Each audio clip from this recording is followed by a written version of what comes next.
Hey everybody, welcome back to the channel. Glad you're here. This is a special episode full of selfless love. That's right, there's some things you just do for other people in your life because you care deeply for them. This is one of those episodes. Me, I'm allergic to lamb, but you know what? My wife loves it, so I'm making it for her. I like eccentric chilies. She's not so fond of it, but you know what? She did that for me. Love is a beautiful thing. Like and subscribe. So I always thought this would be an intimidating cook, but the reality of it is, it's just pretty straightforward. There's not much to it. All you do is marinate, smoke, and sear. That's really it. And that marinade comes together pretty quick. It's rosemary, mint, garlic, thyme, wine, oil, salt and pepper, lemon juice, and zest. I'll leave a link in the description below. Okay, so first things first, we're basically going to unwrap this. I'm going to save that for later because I'm going to use that to hold everything together in the cook. And, you know, the next step is get all the ingredients combined. Now, yeah, I'm not sure why I didn't just start with a bowl to begin with. I didn't. But, you know, sometimes you just have to commit yourself to a path you're going down and, you know, follow through. So there you go. Mixed it all up in the bag. And then after that, it occurred to me, yeah, I should have just done this in a bowl to begin with. So into the bowl, everything goes. And then I thought to myself, you know what? I don't think my wife is going to mind if I just pour that extra little bit of wine in here. So in goes that extra little bit of wine for the marinade. So with that part behind me, it was now time to just simply, you know, put a little plastic wrap on top and get this into the fridge for 24 hours. That's right, it needs to marinate for 24 hours. Now while that was marinating, went ahead and took a pound of butter, and I'm prepping for a garlic base. So I got that butter on a light simmer, and then just dump that garlic in, and then, you know, after a while, it kind of floats to the top, and everything's ready, and that butter is just well seasoned with garlic. I gotta tell you, it smelled great. Now the prep was quick and easy. The Smoke-n-Sear takes a little longer. In this case, went ahead and got it out there and started the smoke on low, okay? And I took a peek after about 4 hours, and that was how it looked at, you know, after 4 hours on low at 180. Now, an hour after that, I bumped everything up to 275, and we had reached our internal temp of 135. So now it's time for the baste and sear. So I'm taking that garlic butter that I had prepped up and you know, clarified, and basically basted that on there, threw it in. You can hear that sizzle. 10 minutes later, we were done. You know, there wasn't much to this. So move that inside, let it rest for about, you know, 20 minutes. All right, dear, how was it? It's really good. And there you go, mission accomplished. I was very pleased. Now while that leg of lamb was quick and easy, overnight and over the top smoky chili was not. This one was definitely more involved, okay? A lot of ingredients that went into this one here, all right? But all tasty, all good stuff. So when I said exotic chili earlier, yep, this is one of the ones that I was talking about. So here we go.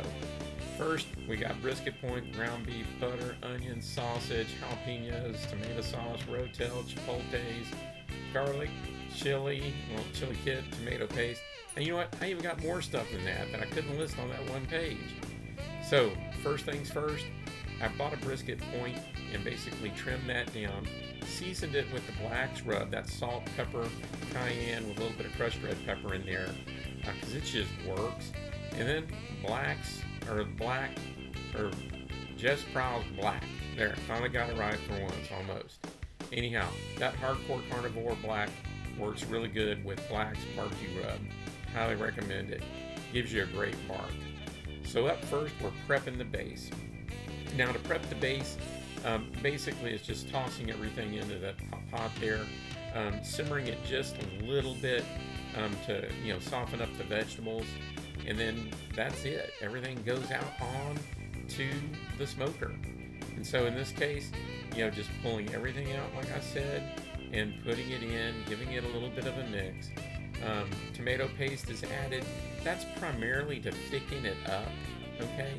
And again, I'll put approximate, values for, how much I put in, measurements for what I put in there. And in that case, I went ahead and added my secret ingredient, which was the Fireshire.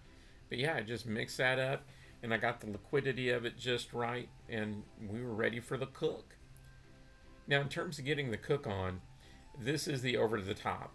So what you do is you put a rack on top of your pot, and then effectively you're going to cook, in my case, the brisket, and then later the burger balls on top of the chili base. Okay, so what you get is the nice drippings off of that brisket intermingling into the chili. So you get that flavor that just comes through. But I'm also going to be putting the burger balls on top of this, or burger bombs on top. Haven't decided what to call it yet. And that's just 1 pound of the breakfast sausage. In my case, Jimmy Dean Sage is what I'm very partial to, mixed in with roughly 2 pounds of hamburger. Now, the other secret ingredient I got in here was some of that garlic from that roast leg of lamb.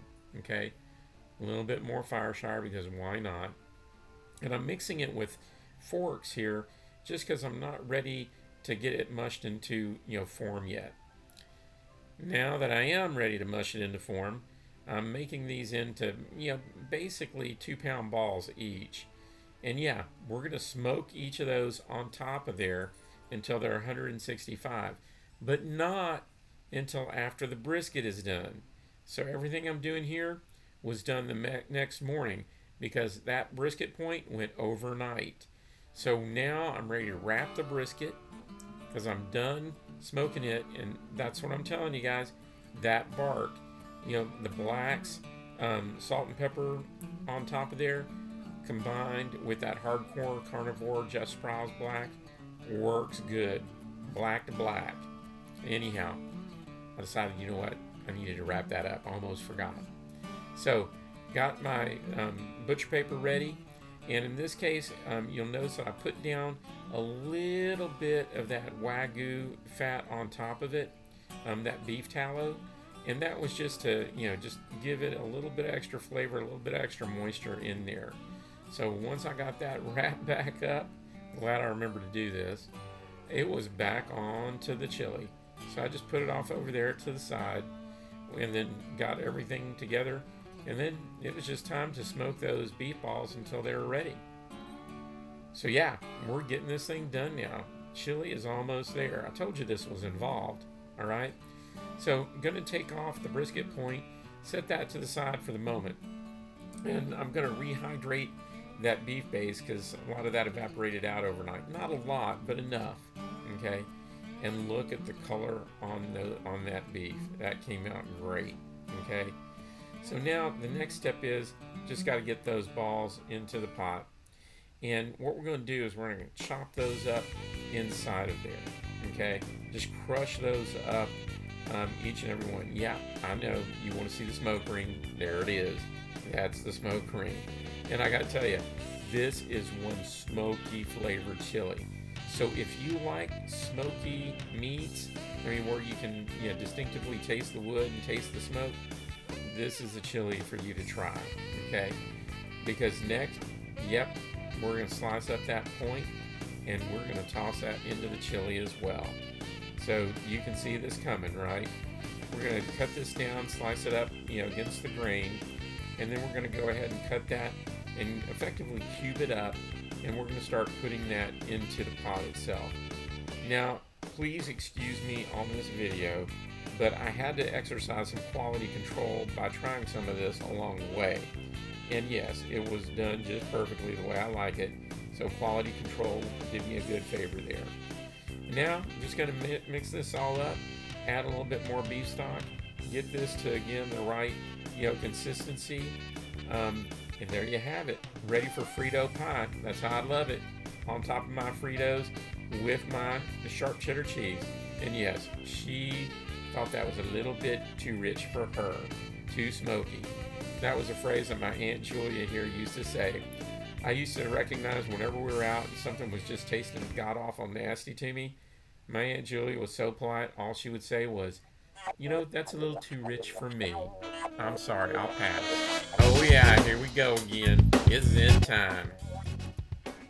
You know, we all go through that phase where we think we can do anything, that we have the best dance moves out there in the dance square, and yes, that we can outrun our old man. Oh.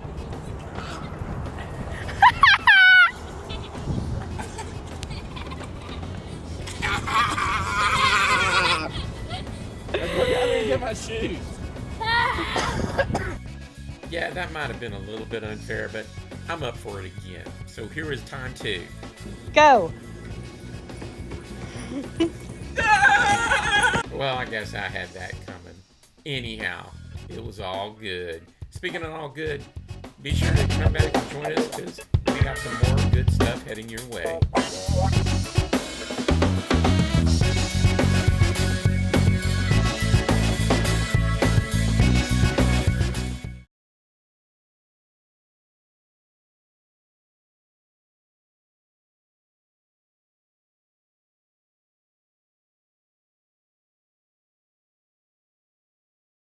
Oh.